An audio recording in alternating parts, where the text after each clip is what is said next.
Bonjour à tous, j'espère que vous allez bien.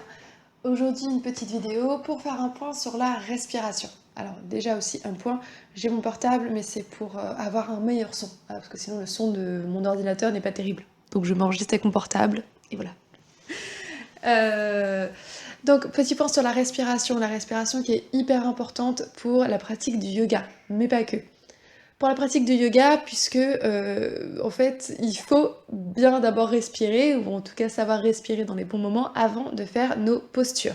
On peut penser au départ que non, le yoga c'est les postures, d'abord je me mets dans une bonne posture, et puis on verra la respiration. Non, c'est d'abord la respiration, et après la posture. Et la respiration va nous permettre d'être encore plus dans la posture. Pour le hatha yoga, on reste plusieurs respirations dans les postures, mais plus on avance dans certains types de yoga, comme le vinyasa ou le ashtanga, la respiration, elle est totalement calée. C'est-à-dire c'est un mouvement, une inspire ou un mouvement, une expire. La salutation au soleil, par exemple, la salutation la plus connue, c'est un mouvement pour une inspiration ou pour une expiration, ou une rétention poumon plein. Mais sinon, c'est toujours un mouvement, un type de respiration. Elle est aussi importante puisque si on connaît tous les différents paliers de notre respiration, on peut ainsi pratiquer la respiration qu'on appelle Ujjayi ou Ujjayi ou la respiration yogique.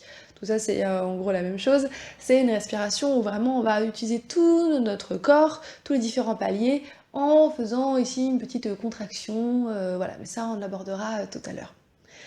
Donc pour avoir ces différents paliers, il faut d'abord connaître un petit peu son corps. Il faut se rappeler que les poumons ne sont pas les muscles qui permettent de respirer. Certes, ils nous permettent de faire l'échange gazeux de l'oxygène avec l'échange en dioxyde de carbone. J'ai le mot qui arrivait. Mais en fait, ce ne sont pas ces muscles, c'est pas les poumons qui décident de s'agrandir ou de se rapetisser. Nos poumons qui sont vraiment ici, un peu là il y a la pointe et puis ça descend. Ils sont pas en véritable triangle plat. À l'arrière du dos, si je suis comme ça, mon poumon va un peu descendre. Donc faut pas oublier que mes poumons ils vont jusqu'à l'arrière. Ils sont présents aussi à l'arrière, ils sont pas juste sur le devant. Poumon gauche étant plus petit que le poumon droit à cause du cœur qui prend de la place. Et il fait bien de prendre sa place. Il y a plusieurs muscles respirateurs, mais le premier, le plus important, c'est le diaphragme. On entend parler beaucoup aussi pour les cours de chant, c'est hyper important le diaphragme. Pourquoi? Parce que c'est vraiment lui qui va nous permettre principalement d'avoir de la respiration, et puis pour le chant, il nous sert aussi à se donner cette impulsion, voilà. Bon, là je parle que de la respiration je parle que de la respiration yogique parce que sinon je vais me mêler les pinceaux et c'est ce que je suis déjà en train de faire. Bref, on revient à nos moutons. Donc mon diaphragme, il descend, donc mes poumons sont attirés avec le diaphragme, puisque les poumons sont dans un gros sac, on va dire, comme qui s'appelle la plèvre, et en fait ils sont vraiment, ils vont avec, ils sont accrochés, donc si le diaphragme descend, le poumon s'agrandit.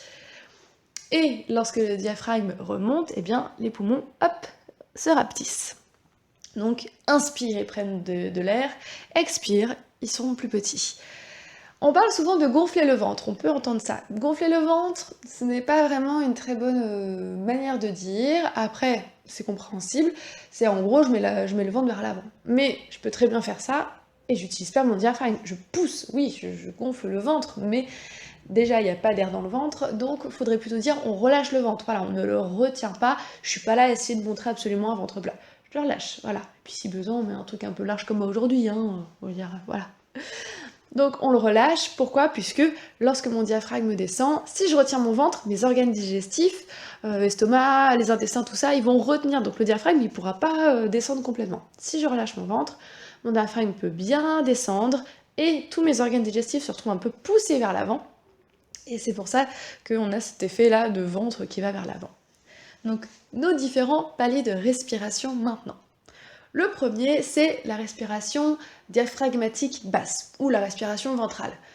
Pour vérifier, on va mettre nos deux mains, ou une main, sur vraiment le ventre, là où il y a le bidou, vous savez, la petite bouée là. Voilà, on est beaucoup à la voir.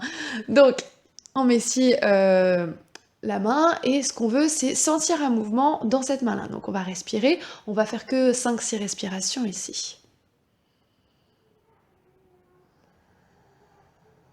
Et essayez de sentir vraiment ce mouvement-là et de l'accentuer. Là, on va dire gonfler le ventre, mais accentuer un peu ce mouvement.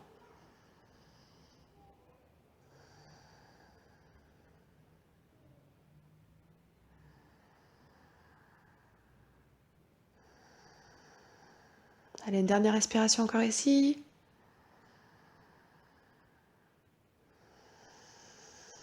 Donc on voit ce mouvement, il va vraiment d'avant en arrière. Ça, c'est le premier palier de la respiration. C'est la respiration naturelle qu'ont les bébés. C'est vraiment la respiration ventrale. Et c'est une respiration qu'on a quand on dort, naturellement. C'est vraiment la respiration la plus reposante. Ensuite, on va mettre nos deux mains, ou une seule main pour moi, sur les côtes. Mais vraiment sur les côtes, hein. On n'est pas sur le devant, on va vraiment aller hop, sur notre flanc. Et ici, on va respirer et essayer de sentir un mouvement dans nos mains. On va respirer vraiment dans nos mains, on va viser la respiration ici.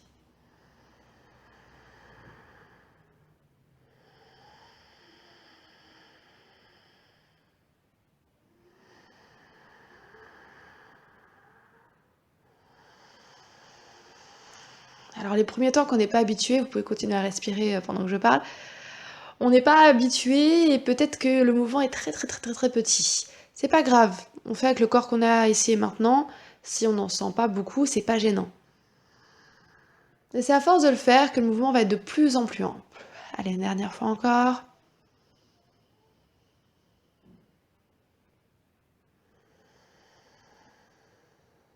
Très bien. Donc là, c'est la respiration thoracique. Voilà. Et le troisième, c'est la respiration claviculaire. Donc là, ça va être une toute petite respiration. Donc on peut mettre nos doigts, voyez là, on a le petit trou ici, les deux os, hop. Donc on va mettre ici, en dessous, cet os, nos deux mains. Et on y va, pareil pour plusieurs respirations.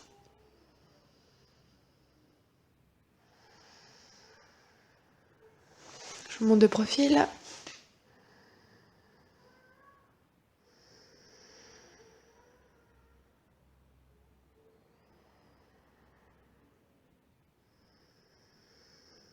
C'est tout petit, hein. On remarque que le mouvement est vraiment petit. Et ça coûte de faire un mouvement ample. Ça, c'est la respiration qu'on a quand on est stressé ou quand on a nos pantalons qui montent super haut. Voilà, ça va être la respiration vraiment claviculaire. Et parfois, on peut voir des personnes qui font ça aussi. Ça, faut relâcher. Ça coûte beaucoup, alors que bon, là, c'est pas utile. Vaut mieux, à ce moment-là, relâcher plutôt le bas du ventre plutôt que d'essayer de trouver de l'espace ici. Surtout que, comme on a rappelé, les poumons, sur le haut, ils sont courts. Et plus je descends, plus là, mon poumon prend de l'espace. Voilà, il prend de la place. Très bien. Et il y a encore un dernier palier, c'est qu'on avait parlé tout à l'heure du poumon qui va quand même vers le bas, dans le bas du dos. Alors on va mettre nos mains vraiment derrière le plus possible. Là peut-être, alors pas trop, hein, on n'est pas au niveau des omoplates, on essaie vraiment de garder nos mains assez basses. Voilà, on fait comme si on se faisait un gros câlin. Et on va respirer ici, toujours en visualisant bien nos mains, en sentant nos mains dans notre dos.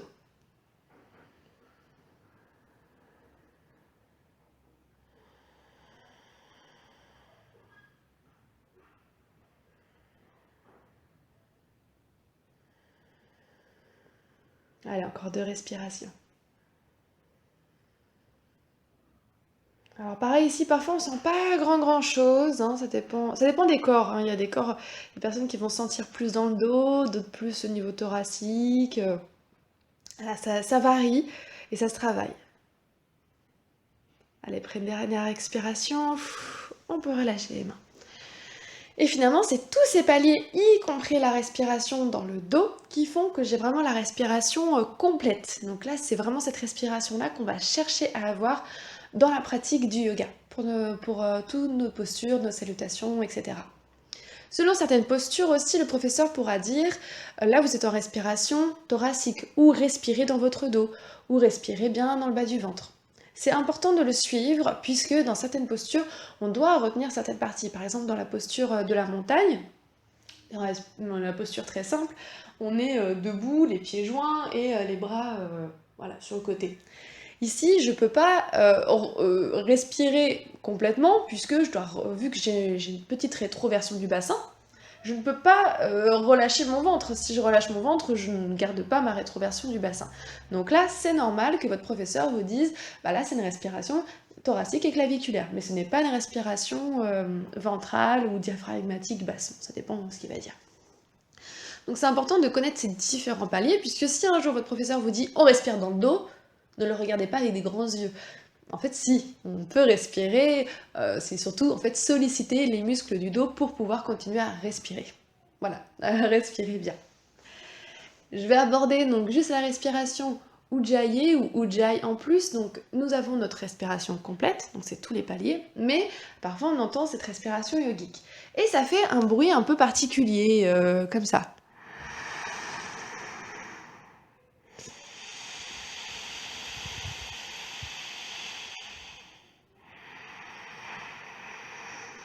Voilà, ça a c'est un petit son particulier. Alors pourquoi? C'est parce qu'en fait, il y a une sorte de petite fermeture ici qu'on va devoir produire. Pour ça, on peut faire un petit test, c'est on met sa main devant la bouche, et c'est comme si on voulait faire de la buée sur une vitre.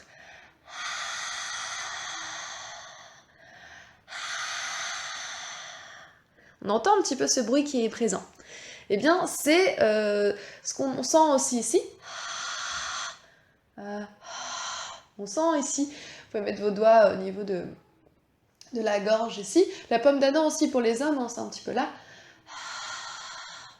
Eh bien, c'est ce petit de contraction qu'on va faire pour avoir cette respiration Ujjayi. Donc, on va tester de faire bouche ouverte, ok? Et puis fermer. Ou parfois, on peut se dire, là, ça fait un petit peu comme le lion. Ou quelqu'un qui est en colère. Ça fait un petit peu ça. Bon, sans les yeux, comme là je viens de faire. C'est un peu ça. En fait, ça fait comme si on respirait un peu dans une petite paille, et ça allonge encore plus notre respiration. Ça fait un filet d'air en fait qui passe. Donc ça allonge notre respiration. Ça fait qu'on est encore plus concentré pour notre posture. Et puis ça nous permet vraiment d'allonger donc notre respiration et d'être le plus longtemps possible dans notre asana. À l'inspire, à l'expire, voilà, donc ça travaille aussi le mental, la concentration. Voilà, pour ce premier point sur la respiration, je pense que ça ira pour aujourd'hui. Je pense faire d'autres vidéos pour aborder d'autres types d'exercices de pranayama, donc c'est la partie respiration en yoga, et pourquoi pas aussi parler de la respiration en chant. C'est différent, hein, je tiens à dire, mais il y a des choses quand même qui se complètent très bien entre yoga et chant. Voilà. J'espère que cette vidéo vous a plu, je vous souhaite une excellente journée et à très vite.